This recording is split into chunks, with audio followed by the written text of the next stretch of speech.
చదివితే విశ్వాస వీరుల గురించి రాయబడుతుంది.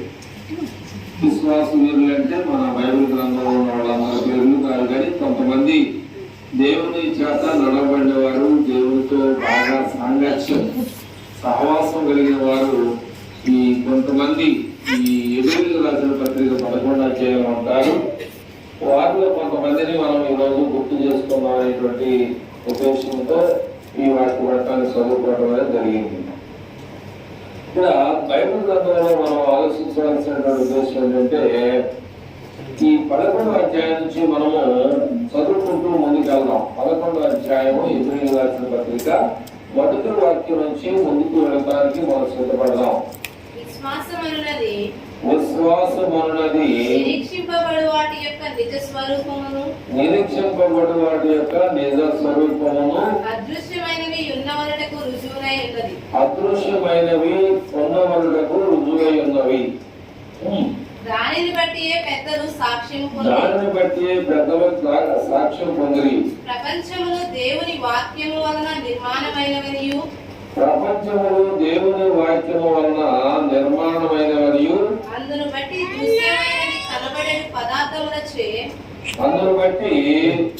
దృశ్యమైనది కనబడే పదార్థములచే నిర్మింపబడలేదనియు విశ్వాసము చేత గ్రహించుకొనుచున్నాము. ఇక్కడ మనం తెలుసుకోవాల్సినటువంటి ఉదాహరణ ఏంటంటే, మీకు చాలా మందికి తెలుసు, దృశ్యం అంటే తెలుసు, అదృశ్యం అంటే కూడా తెలుసు. తెలియని వారు కూడా ఉన్నారు. దృశ్యం అంటే కనపడేది, అదృశ్యం అంటే కనపడదు. అయితే దేవుడు మనం దేన్ని నమ్మాలి అని చెప్తున్నాడు అంటే, కనపడని దాన్ని నమ్మాలి. దేవుడు ఉన్నాడు అనడానికి రుజువేంటి? విశ్వాసం లేక నమ్మకం. దానికి అర్థం ఏంటంటే, ఎక్కడైతే ఇద్దరు ముగ్గురు నా నామంలో కూడి ప్రార్థన చేస్తారో వారి మధ్యలో నేను ఉంటానని యేసు ప్రభువు చెప్పాడు. ఇక అదే మనకి నమ్మకం. మనం ఏం చేయాలంటే నమ్మటమే. మనం ఏం చేయాలి? నమ్మటమనేటువంటి దాని మీద ఆశ కలిగి మనం ఉండాలి. అయితే ఇక్కడ దేవుని యొక్క వాక్యాన్ని బట్టి మనం ఆలోచన చేస్తామంటే, ఇక్కడ మొదటిగా పుట్టినటువంటి ఆదాముకి ఇద్దరు కొడుకులు ఉన్నారు. అవునా? వారి పేరు ఏంటి మీకు తెలుసు లేదా నేను చెప్పండి, చెప్తాను. భగవంతుడు లేదు. ఒకరి పేరు, పెద్ద ఆయన పేరు కయ్యను, రెండో ఆయన పేరు ఏబేలు. కానీ కయ్యను ఏబేలు మీరిద్దరూ చూసుకుంటే, కయ్యను మనసు ఎలాంటిది మీకు తెలుసా? ఏబేలు మనస్తత్వం ఎలాంటిదో మీకు తెలుసా అనేది మనకు కావాలి. మనకి ఏబేలు యొక్క మనసు కావాలా, కయ్యను యొక్క మనస్తత్వం కావాలా అనేది మీరు ఆలోచన చేయాలి. అర్థమవుతుందా అని చెప్పే విషయాలు? కయ్యను అంటే పెద్దవాడు. ఆయన తత్వం ఎలా ఉంటుంది? ఇంకా అనుష్క అనిత ప్లస్ ఇంకేంటి సుష్మా.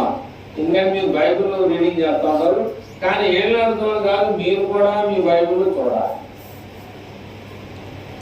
ఎందుకంటే చూడాలి, చూస్తే మనకు తెలుసు, చూడకపోతే మనకు తెలియదు.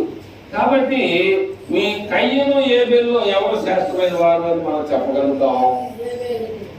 ఏబేలు శ్రేష్టమైన వాడు. కయ్యను తిరుగుబాటుదారుడు అంటే అర్థమేంటి? ప్రతి విషయానికి గొడవ పెట్టుకునేటువంటి వ్యక్తిగా ఉన్నాడు.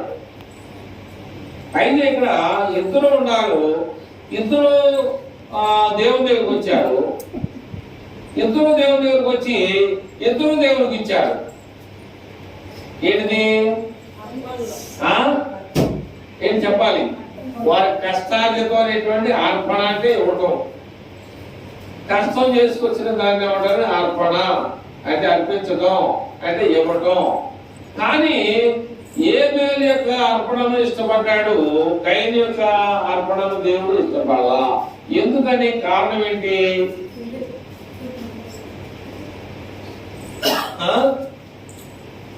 ఎందుకని అమ్మా? శ్రేష్టమైనటువంటి బలి ఎవరిచ్చారు? ఏబేలు ఇచ్చారు. అంటే ఇక్కడ దృశ్యమైనది, అదృశ్యమైనది, కనపడేది, కనపడంది. అంటే కొంతమంది ఏం చెప్తున్నారు, ఏమనుకోవద్దు, ఎవరో ఐదారుతుండే వాళ్ళు చెప్తున్నారు మీరు అనుకోవద్దు. అదేదా కొంతమంది ఏం చెప్తారంటే, మీకు చెప్పానా ఒకసారి, ఇంకోసారి చెప్పారు, గుర్తులేదు. అందరూ డబ్బులు దేంట్లో వేస్తున్నారు? కానుక పెట్టులు వేస్తున్నారు. ఐదుగులు అంటే ఉండి అంటారు దాన్ని వేస్తున్నారు. కాబట్టి ఒక ఆయన అనుకున్నాయంటే కనపడకుండా ఇట్లా చేస్తాడు. ఈయన చేస్తున్నాడు దృశ్యంగా ప్రజలు చూడాలి, దేవుడు చూడాలనుకున్నాడు, నాకు తెలియదు. ఆయన చేసేయండి అలాగా అంత ప్రాంగణం అంతా కూడా 4,50,00,000 రూపాయలు డబ్బుని పిన్నులు కొట్టి పనులు పెట్టి ఆ విధానాన్ని ఏర్పాటు చేశారు. అయితే ఆ విధానం సరైనది కాదన్నాడు ఎవరు? దేవుడు. కయ్యను చేసే పద్ధతి అది. మీకు అర్థం అవడానికి అక్కడికి వెళ్ళాల్సి వచ్చింది. కయ్యను కనపడేటట్టుగా నేను ఇచ్చింది ఎందుకని ఆయన ఇష్టపడ్డు, నేను ఇచ్చిన కానుకలు ఎందుకని దేవుడు స్వీకరించడు అని చేశాడు, ధీమాగా ఇచ్చాడు. ఈయన ఏం చేశాడు అంటే, ఏబేలు ఏం చేశాడంటే శ్రేష్టమైనది. శ్రేష్టమైనది అంటే ఏంటి? ఎలాంటి మత్స డాగు లేనటువంటి శ్రేష్టమైనది. కొంతమంది ఏం చెప్తారంటే చిరిగిపోయిన కాగితాలు ఎవరికి ఇష్టమని చెప్తారు, అది చాలానే చాలకపోని సందర్లో చెప్తే అయ్యే అయిపోతాయి. ఎందుకంటే నాకు ఒక ఆయన నాకంటే చిన్నోడే, నాకంటే వెనకొచ్చి మంచి స్థాయిలో ఉన్నాడు, ఉన్నత స్థితిలో మన చాచాలు చెప్పారు ఆయన గురించి. ఎడమడుగులో ఉంటాడు. ఎప్పుడు కూడా ప్రసాద్ గారు డబ్బులు మాత్రం పెడపెడలాడే డబ్బులు మాత్రమే మనం కానుకట్లు వేయాలి. మన దేవుడు పరిశుద్ధుడు, శ్రేష్టమైన వాడు కనుక ఆయనకి ఇచ్చే ప్రతీది కూడా ఎలా ఉండాలి? మనం వంకాయలు కోసాం, పురుకుని ఎన్ని లేదా పుచ్చుకొని ఎన్ని చర్చిలో పెట్టి మంచికాయలు మార్కెట్ చేసాం అనుకో, అది దేవుడికి ఇష్టమైనటువంటి అర్పణ కాదు. నువ్వు ఏదైనా కానీ ఉన్న కాగితాల్లో కొంచెం మంచిగా ఉండే కాగితాలు తీసి ఇప్పుడు ఆ రీతిగా ఏంటని ప్రయత్నం చేయాలని చెప్పేసి, ఎందుకన్నా తెలియదు. మరి అట్లాగా మనం ఏంటంటే మన దేవుడు ఏమంటాం మాటకి, మన దేవుడు తప్ప ఈ లోపల ఎప్పుడు లేడు, ఆయన గొప్పడని చెప్తాం. మరి ఆ గొప్పడికి మనం ఏం చేస్తున్నాం, ఎలా చేస్తాం, ఏ రీతిగా ఆలోచన చేస్తున్నాం అనేది మనం ఆలోచన చేస్తే ఇక్కడేం ఉంటాయంటే, ఇక్కడ మాట చూద్దాం, 4వ వచనం చూద్దాం. 11:4 విశ్వాసమును బట్టి ఏబేలు కయ్యను కంటే, నేను చెప్పింది కాదు, శ్రేష్టమైనదంటే అక్కడ బైబిల్లో ఉంది. కయ్యను కంటే శ్రేష్టమైన బలి దేవునికి అర్పించెను. దేవుడు అతని అర్పణల గురించి సాక్ష్యం ఇచ్చినప్పుడు అతడు ఆ విశ్వాసమును బట్టి నీతిమంతుడని సాక్ష్యము పొందెను. అంటే ఏబేలు ఆయన చనిపోయినా కూడా ఆ విశ్వాసము ద్వారానే దేవుడితో మాట్లాడుతా ఉన్నాడు. చూడండి, మనకి అనేకమైనటువంటి ఏమంటారంటే, ఏమంటారు, శోధనలో ఏమంటారు? తెగుళ్ళు. పొలాన్ని ఏమో తెగులు అంటారు, మనిషికి ఏమో శోధన. తెగుళ్ళు అంటే మనం కూడా ఉపయోగించుకోవచ్చు.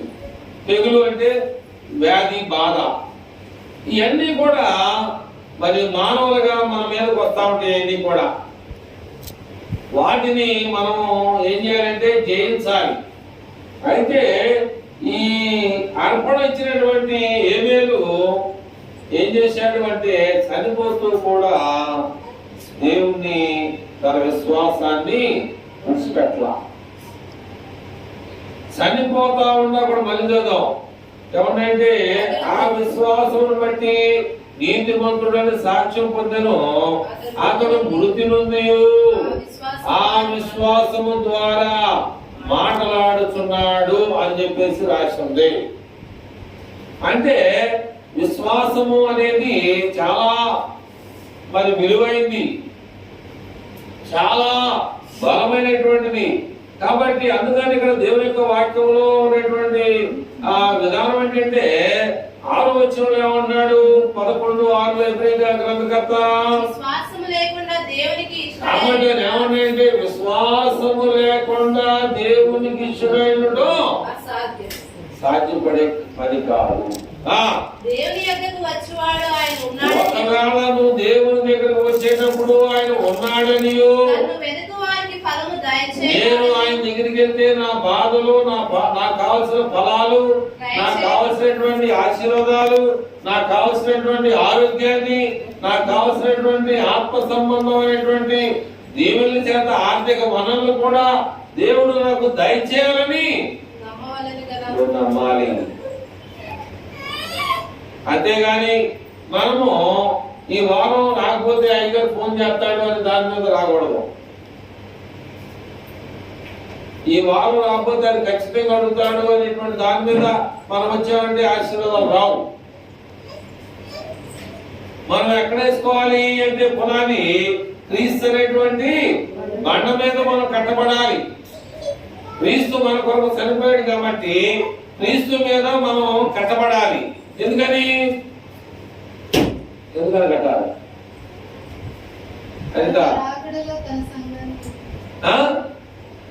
ఎందుకని కట్టబడాలి అంటే చెప్పావు కరెక్ట్ గా, పూర్తిగా అది అర్థంలో రావా అంటే ఆయన మరలా తిరిగి వచ్చి మేము తీసుకెళ్తారు కనుక నువ్వు అక్కడ కట్టబడ్డావు అనుకో ఖచ్చితంగా ఆ క్రీస్తు ఉంది. మనకి మత్తయి సువార్తలో ఉంది ఏమని? ఇసుక మీద వేసిన పునాది ఉంది, బండ మీద ఏ బండి పునాది ఉంది. కాబట్టి ఇసుక మీద వేసిన పునాది పరిస్థితి ఎలా ఉంది? వర్షం వచ్చింది, గాలి వచ్చింది, మూడోది వాన వచ్చింది. వర్షం, గాలి, గాలి ఈ మూడు రావడం ద్వారా అది ఎక్కడ ఏర్పడింది? ఇసుక మీద ఏర్పడింది కనుక కింద సపోర్ట్ లేనందువలన అది పడిపోయింది.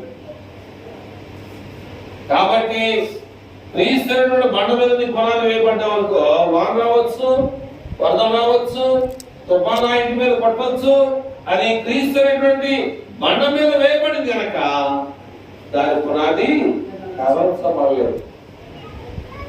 కాబట్టి విశ్వాసం అనేది చాలా విలువైనదని ఖచ్చితంగా ఇక్కడ 6వ వచనంలో అపోస్తలుడు పౌలు ఎబ్రేయ సంఘానికి చెబుతా ఉన్నాడు. కాబట్టి విశ్వాసం అనేది నిరీక్షింపబడి వాడి యొక్క నిజ స్వరూపము అన్నాడు. విశ్వాసం లేకుండా దేవునికి ఇష్టమైనటువంటి అసాధ్యం. దేవుని ఎందుకు వచ్చువాడు ఆయన ఉన్నాడని తన్ను వెతుకువానికి ఫలము దయచేవాడని నమ్మవలేదు కదా. కానీ ఒక విషయాన్ని మనం ముందుకెళ్దాం.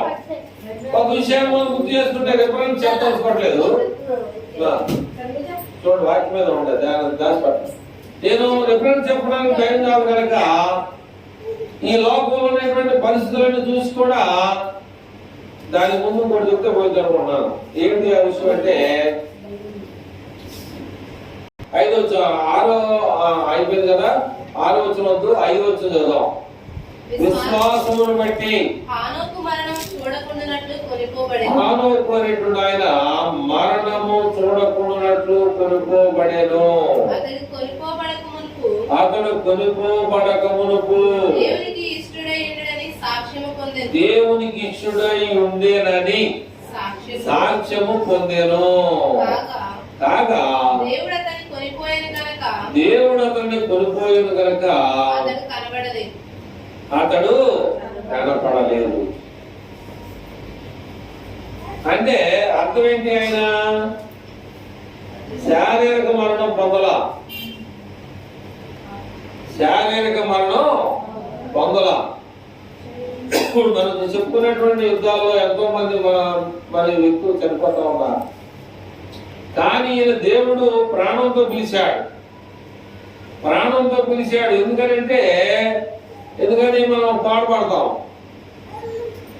ఆ పాట నేను తీస్తాను, ఒకసారి మీకు చెప్తాను. ఆ మాట పాటలే ఏంటంటే దాంట్లో ఎక్కడ ఉంటుందంటే 415 నెంబర్లో ఉంటుంది ఆ పాట. మీకు చూపిస్తాను అనుకుంటున్నాను. పాట శ్రవణమే పాట చెప్తూ అంటే స్టార్టింగ్ వచ్చిన ఉన్నాడు ఆయన. యేసుతో నడిచేదా, యేసులో గడిపెదా, పరమున చేరగా నే వెళ్ళేదా, ఆనూకు వలె సాగేదా, నే సాగేదా యేసునితో నా జీవిత కాలమంతా.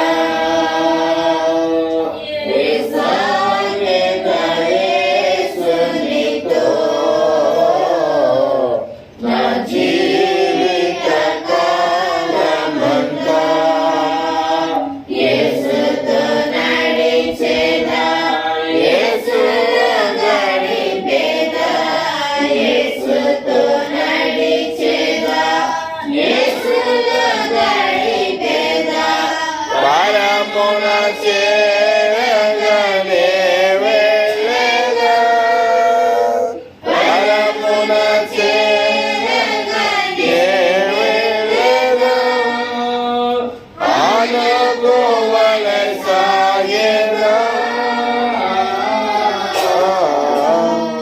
నే సాగేదా యేసునితో నా జీవిత కాలమంతా.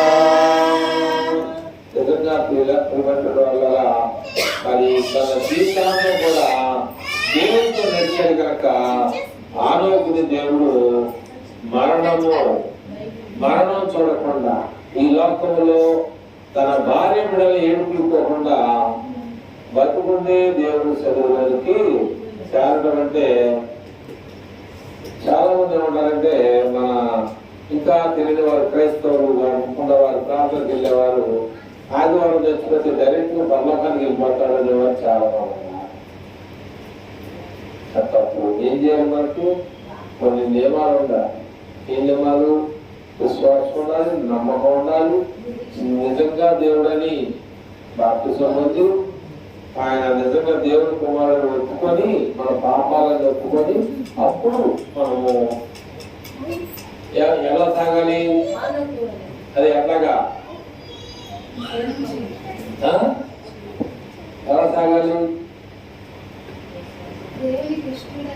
పాపలో ఏమని నేను మర్చిపోయా. జీవితకాలం అంతా నేనే మర్చిపోయా. ఎలా సాగాలి? జీవితకాలం అంతా. జీవితకాలం అంటే మనం ఈ లోకంలో ఉన్నంత కాలం మన జీవితం ఉన్నంత వరకు యేసుతో సాగేదా, యేసుతోనే మన ప్రయాణం కొనసాగించదా. అలాగా మన జీవితాన్ని దేవునికి సమర్పించుకోమని దేవుడు తెలియజేస్తా ఉన్నాడు. సరే, ఇంకొక ఆయన దగ్గరికి వెళ్దాం. 6-7 వచ్చిందో. విశ్వాసమును బట్టి నోవహు అది వరకు చూడని సంగతులను గూర్చి దేవుని చేత హెచ్చరింపబడి భయము భక్తి గలవాడై తన ఇంటి వారి రక్షణ కొరకు ఒక ఓడను సిద్ధము చేసెను. అందువలన అతడు లోకము మీద నేరస్థాపన చేసి విశ్వాసమును వారసుగా అయ్యింది. విశ్వాసమును బట్టి కలుగు నీతికి ఏమైందంటే వారసుడు అంటే ఆస్తికి కర్త. వారసత్వం అంటే మనం ఎవరికైనా పుట్టామనుకో వాళ్ళ ఆస్తి ఎక్కడన్నా ఉంటే మనం దాని మీద ఏం చేయొచ్చు, దాఖలాలు చేయొచ్చు. దాఖలా అంటే కోర్టుకి సబ్మిట్ చేయొచ్చు అన్నమాట. అట్లా ఇక్కడ ఏమంటే చాలా మంది వేల లక్షల మంది ఏమయ్యారు కథ తెలియదు అన్నమాట.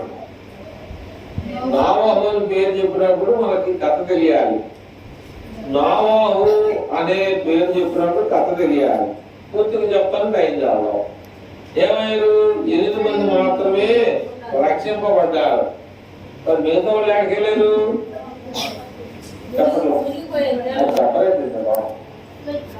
వాడ నేల మీద పైకి లెగుస్తా ఉంది, మనుషులు మునిగిపోతా ఉన్నారు. వాడలో నోవహు భార్య పిల్లలు వాడలు మాత్రమే ఉన్నారు. అర్థమైందా? నోవహుకి 3 కొడుకులు ఉన్నారు. షేము, ఆము, యాపెతు, దాని 3 ఉన్నారు. 3 పేర్లు ఉన్నాయి. తన భార్య ఆయన ఇద్దరు, 3 6 1 8 మంది మాత్రమే వాళ్ళలో ఉన్నట్టుగా బైబిల్ చెప్తా ఉంది. చెప్తానికి టైం కావాలి. కాబట్టి ఈ వాడ ప్రారంభమైంది, వర్షం ప్రారంభమైన తర్వాత భూమి మీద ఉన్న వాళ్ళందరూ నీళ్ళలో మునిగిపోయారు. కానీ వాడలో ఉన్నటువంటి ఈ 8 మందే కాకుండా ఇంకెంతమంది బతికారు? ప్రతి దానిని దేవుడు ఏం చేశాడంటే ఆడదాన్ని మగదాన్ని జాతుల ప్రకారంగా పిట్టలు, పక్షులు, జంతువులు, నేల మీద ప్రాకే ప్రతి దానిని కూడా ఆ ఓడలోనికి ఏర్పాటు చేశాడు దేవుడు. అలాగే ఆ ఓడని జయించుకొని తిరిగి మళ్ళా బ్రతికిన వ్యక్తి ఎవరంటే ఆ 8 మంది ద్వారా మరలా ఈ లోకం ఏమందంటే మళ్ళీ సంతరించుకోవడం అనమాట, ఉద్భవించింది అనమాట. ముందుకెళ్దాం. ఎన్ని 9?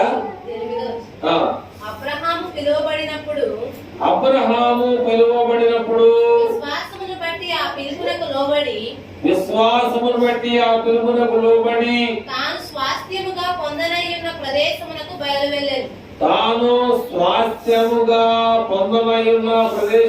బయలువెళ్ళెను. మరియు ఎక్కడికి వెళ్ళవలెనో అది ఎరుకక బయలువెళ్ళెను. అర్థమైందా? దేవుడు చెప్పలా అబ్రహాంకి ఎక్కడికి వెళ్ళాలని చెప్పలా. అంటే ఏమి ఇస్తానన్నాడు? ఏమి ఇస్తానన్నాడు?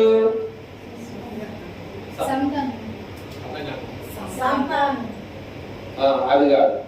ఆయనకి ఏమి ఇస్తానన్నాడు దాని గురించి నేను చెప్తాను. ఎక్కడికి వెళ్ళాలో కూడా అక్కడ ఆ ప్రదేశం చెప్పలా. ఏమి ఇస్తాడు తెలుసా? ఫస్ట్ లోనే ఉంది అక్కడ ఆ వాక్యంలో. ఫస్ట్ లోనే ఏముంది? బైబిల్ చూడాలి. ఏమన్నాడు అక్కడ? స్వాస్థ్యం అంటే ఏంటి? స్వాస్థ్యం అంటే ఏంటి? ఆస్తి. అదే కదా ఒక మాట అంటాడు. ఏమంటాడు? 3వ అధ్యాయము కీర్తన గ్రంథము 27:3 ఏమంటాడంటే కుమారులు యెహోవాను గ్రహించు స్వాస్థ్యం అంటే ఏంటి అంటే అక్కడ దాకా లేకుండా మీకు అర్థం కాదు. అబ్రహాముకి స్వాస్థ్యం అంటే ఆస్తి ఇస్తానంటాడు. కుమారులు యెహోవాను గ్రహించు స్వాస్థ్యము గర్భఫలము ఆయన ఇచ్చు బహుమానం అన్నాడు. ఇక్కడ ఏమన్నాడు? అబ్రహాము పిలువబడినప్పుడు విశ్వాసమును బట్టి ఆ పిలుపుకు లోబడి తాను స్వాస్థ్యముగా ఆస్తి పొందడానికి దేవుని దగ్గర బయలుదేరుతున్నాడు. కానీ ఎక్కడికి వెళ్ళాలో అది మనకు కావాలా? విశ్వాసమును బట్టి అతడును అతనితో ఆ వాగ్దానమునకు సమాన వారసులైన ఇస్సాకు యాకోబు అనువారును గుడారంలో నివసించుచు అన్యుల దేశంలో ఉన్నట్టుగా వాగ్దాత ఉంటాయి. కాబట్టి నిజంగా అంత ఆస్తిలు ఉన్నా కూడా వాళ్ళు గొప్పలా మనం గొప్పలా? ఆస్తులు ఆడకుండా ఎక్కువగా మనకన్నా. ఇప్పుడు అంత ఆస్తి ఉన్నప్పుడు కూడా అంటే తెలిస్తే చెప్పడం తెలియదు ఇబ్బంది పెట్టడం. అంత ఆస్తులు ఉన్నప్పుడు వారికి వాళ్ళు గొప్పలు మనం గొప్పలు అంటే ఎట్లా? గుడారం అంటే మనం గుడారం వేసుకుని ఉంటాం, పిచ్చుకుంటున్నాడు లేకపోతే మందులు అనుకుంటా ఉంటాం. ఫస్ట్ మన దేశానికి వరకు గుడిసి వేసుకున్న వాళ్ళు తక్కువ కులస్తులు. ఎందుకంటే వారికి స్థిరమైనటువంటి ఆస్తి లేదు కాబట్టి గురువులు మాత్రం గాడులే మోసాయి. ఒక మాట చెప్పొచ్చా? గాడులు ఎక్కడ మోసినాయి అని తెలుసా మీకు ఎవరికైనా? పోయిన వారం 2 వారం చెప్పారు గాడులు మోసినాయని. యేసుక్రీస్తు ప్రభు వారు వచ్చేవారం అటుపోయి వచ్చాము చెప్పినప్పుడు వచ్చేసేయాలి అక్కడికి. అర్థమైంది. ఒక సకల పాఠం అంటే వాళ్ళు గొప్పలైనప్పుడు కూడా గుడారాల్లో నివాసం ఉన్నారు. చాలా ఆస్తికర్తలుగా ఉన్నారు వాళ్ళు. చాలా డబ్బు కలిగిన వారు. గోళ్ళంత ఆస్తి. అబ్రహాముకి చెప్పలేనంత ఆస్తి ఉంది. కానీ నివాసం ఎక్కడంటే గుడారం. గుడారంలో ఉండొచ్చా? ఉండొచ్చా? ఉండొచ్చు. చెప్పాలి. ఉండొచ్చా ఉండకూడదా? ఉండదు. సేఫ్టీ ఉండకూడదు. కారణం ఏంటంటే రేతులు వచ్చిందనుకో, గాలి వస్తే ఏమైనా కాగితం కింద పాము వచ్చిందేమో అని భయం, ఏదైనా జంతువు వచ్చిందేమో భయం. అదే ఇలాంటి ఇల్లు అనుకో, డోర్ వేసి చూసుకుంటాం, చక్కగా పొద్దున్న లేచిందా కూడా మనం తీసేవాళ్ళు ఎవరు ఉండవు. కానీ అప్పుడు వాళ్ళు చాలా కష్టాలు పడ్డారు. గుడారాలు నివసించడం అంటే కష్టం, చాలా తేలిక కాదు. వానొస్తే ఆ గుడారంలోకి వచ్చేస్తే నీళ్లు. కనుక దేవుడు మనలను ఈ స్థితిలో ఉంచాడనే సంగతిని మనం గుర్తు చేసుకోవట్లా. నాకేం లేని జీవితం జీవించవచ్చు, కానీ కాదట్లా ముందుకెళ్ళిపోదాం. ఎన్ని వచ్చినామా చూడండి. ఇక్కడ ఏమన్నాయంటే ఏలైనగా చూడండి ఏమన్నాయంటే ఇక్కడ దేవుడు దేనికి శిల్పి నిర్మాణకుడై ఉన్నాడు. పునాదులు కలిగినటువంటి ఆ పట్టణము కొరకు చూసారా? అబ్రహాము ఆ పునాదులు కలిగినటువంటి పట్టణం కోసం ఎదురు చూస్తున్నారు. కొంతమందికి వెళ్దాం. మీరు ఇందాక అన్నారు ఏమని? ఎంత చేసినా పిల్లలు అన్నారు కదా. ఈ వచనంలో మనకి క్లారిటీ దొరుకుతుంది కూడా. విశ్వాసమును బట్టి సారాయు వాగ్దానం చేసినవాడు అంటే చెప్పినవాడు. నేను మరలా వస్తానని చెప్పినవాడు. నేను వస్తాను, నువ్వు భయపడద్దు, దిగులు పడద్దు, నా మీద విశ్వాసంతో నన్ను ఆనుకోనుండు, నీకేం భయం లేదు, నీకు అటు చూడొద్దు, ఖచ్చితంగా చిన్న మార్గంలో నువ్వు ఉండు అని చెప్పేసి దేవుడు చెప్పినటువంటి మార్గాన్ని మనం ఎన్నుకోవాలి. కానీ నేను నడుతున్న నీళ్ళ మీద అని చెప్పేసి పేతుల్లాగా కొంచెం కావేగేసంతో నీళ్ళలో మునిగిపోతాం. ఏమవుతాం?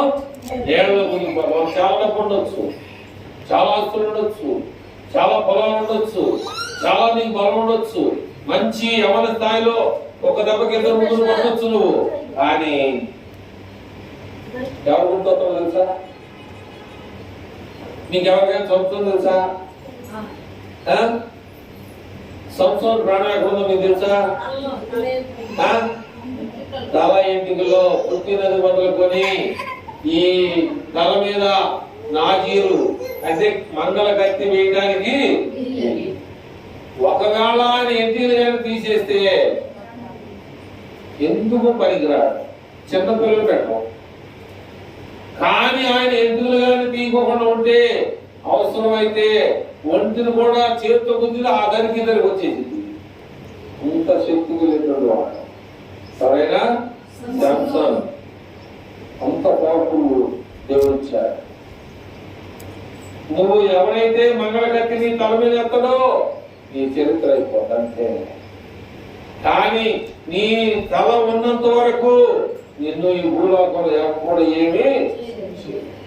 అలాగే ఆయన పేరేంటి ఫస్ట్ పుట్టినటువంటి వ్యక్తి ఎవరంటే ఆదాము కొడుకు. ఆయన పేరేంటి కయ్యూనికి నీ తమ్ముడును చంపినందుకు నీకు ఒక వేశాడు, ముద్ర వేశాడు. నిన్నెవడో చంపడానికి లేదు. ఈ దేశం అంతట్లో కూడా నువ్వు దేశ దిమ్మరవుతావు, నువ్వు చాలా ఇబ్బందులు పడతావు. నీతి మంత్రులు నువ్వు చంపేశావు. ఏ పాపంలో నుండి యథాపతి కలిగిన నువ్వు చంపేశావు. ఏమి తప్పు చేయని వాడిని నువ్వు చంపేశావు కనుక ఈ దేశంలో ఎక్కడెక్కడ తిరిగినా కానీ నిన్ను ఎవడ చంపడానికి లేదు. నువ్వు ఈ దేశంలో అలాగే తిరిగి వస్తావు అన్నాడు, చెప్పించాడు దేవుడు. కొన్ని విషయాలు దేవుడు మనం తెలుసుకొని మనం ఆ విధానంలో నడుచుకోవడం 11 విశ్వాసం బట్టి శారాయు వాగ్దానం చేసిన వాడు నమ్మదగిన వాడని ఎంచుకొని కొనెను కనుక చూడు, నాకు వయసు కూడా ఉడిగిపోయినప్పటికీ కూడా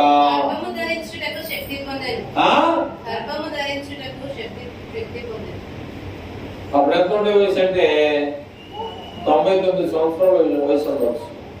అబ్రాహాంకి 100 సంవత్సరాలు, ఏమో 1 సంవత్సరాలు తక్కువగా ఉండవచ్చు. అప్పుడు కూడా దేవుడు ఏం చేశాడంటే చేశాడు, గర్భం ధరించుకునే వ్యక్తులే చదవమ్మా. అందుచేత చూడండి, చనిపోయే స్థితిలో ఉన్న శరీరం మృతులైన ఆ యొక్క నుండి నీకు గుర్తొస్తుందా?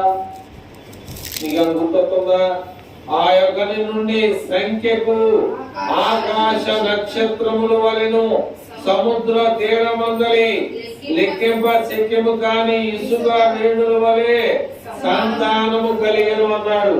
అది ఎప్పుడన్నాడు అంటే పిల్లలు పుట్టక ముందు అన్నాడు. అదే వాగ్దానం ఇక్కడ నెరవేర్చాడు దేవుడు. అబ్రహాముకి పుట్టిన ఏకైక కుమారుడు ద్వారా కొన్ని లక్షల మందిని దేవుడు ఇసుక రేణుల వలె నీ సంతానాన్ని విస్తరింపజేస్తా వాగ్దానం చేసిన వాడు నమ్మదగిన వాడు. వాగ్దానం చేసిన పిలుపు ఆ టైం రావాలి. దేవుడు నాకు అన్నీ చేశాడు అని నేను కూడా అనొచ్చు. దేవుడు అన్నీ నేను కూడా అనొచ్చు సేవ చేస్తూ వాక్యాన్ని. ఎందుకంటే మన మనసు మనం పాడతాం. శివురాకుల కోసం నుండి జారిపడే మంచు లాంటిది మన మనసు. శివురాకుల కొసల నుండి జారిపడే మంచు లాంటిది మన మనసు. నిలకడ లేని నా బ్రతుకును మార్చగలిగినటువంటి వ్యక్తి ఎవరంటే దేవుడు. పాటని ఒక పాట కనుక ఇక్కడ దేవుడు ఏం చేశాడంటే వాగ్దానం చేశాడు. ఏమని? ఆకాశ నక్షత్రం అది చదివేమా? చదువు. అందుచేత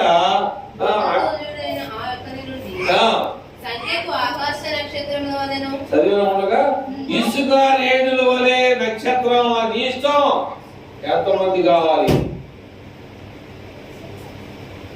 కానీ మనం నమ్మాలి. మనం ఏం చేయాలి? విశ్వాసం ద్వారా ఏం చేయాలంటే దేవుళ్ళు ముందుకెళ్ళాలి.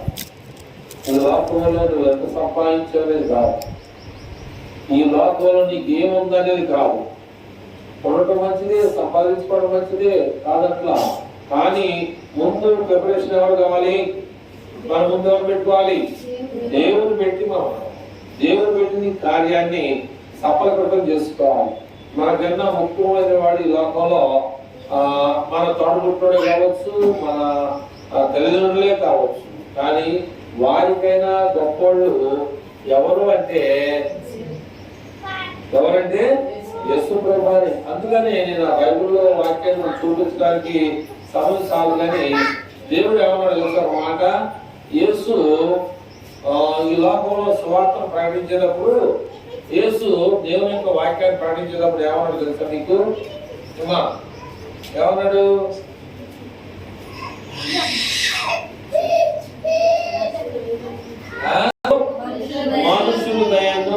వర్తిల్లు చూడలేను అని లూకా సువార్తలో ఎక్కడ రాసుకున్నా అది చూడటానికి గ్రహించాము.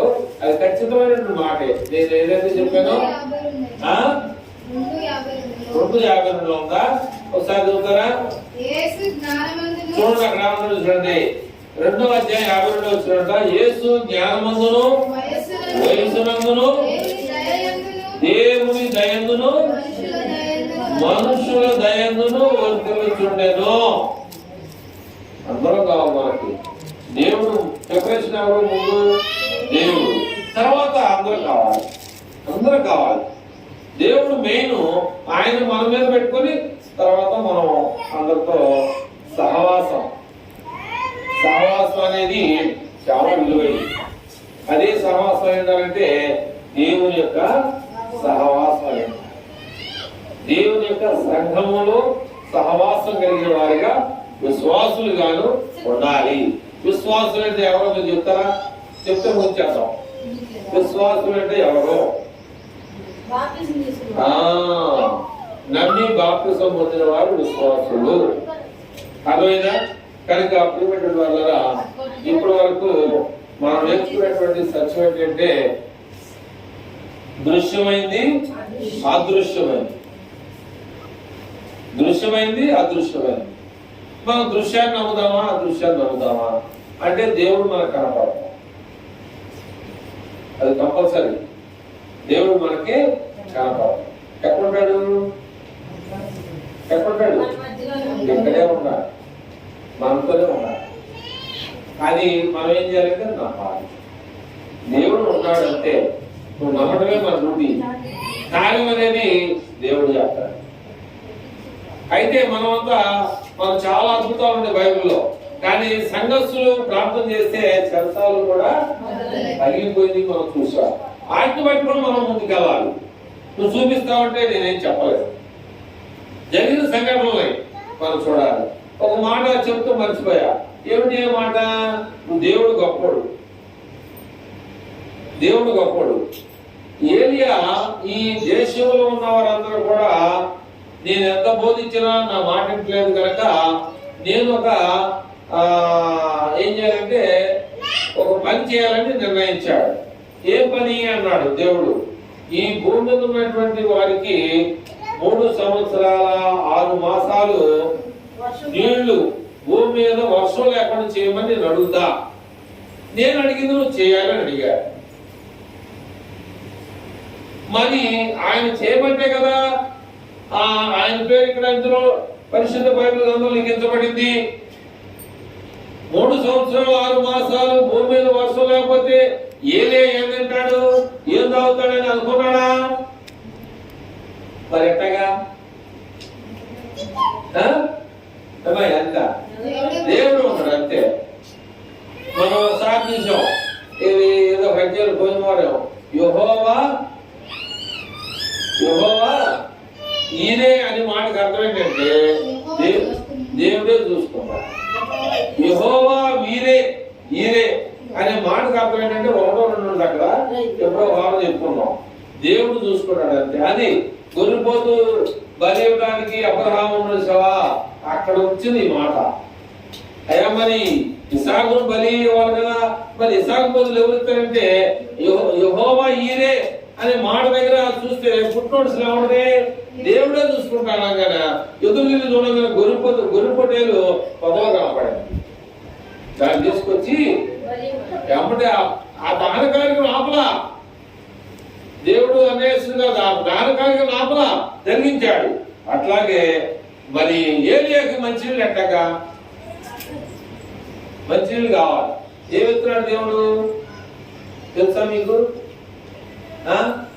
ఏలియాకి 3 సంవత్సరాలు 6 మాసాలు ఎక్కడున్నాడు?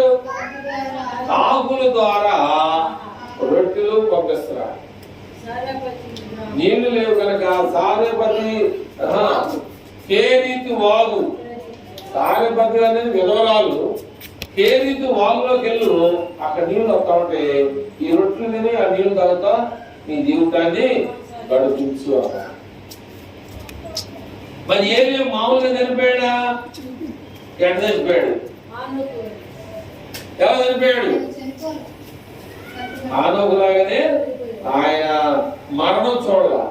అంటే గొప్ప గొప్ప త్యాగమూర్తులు దేవునిలో పనిచేసిన వాళ్ళు మరణం చూడాల. అలాంటి మహానుభావుల్ని ఈ గ్రంథంలో లిఖించడం ద్వారా మరలా మనం నేర్చుకోవడానికి దేవుడు పంపించారు. కలుగుసుకుంటాం.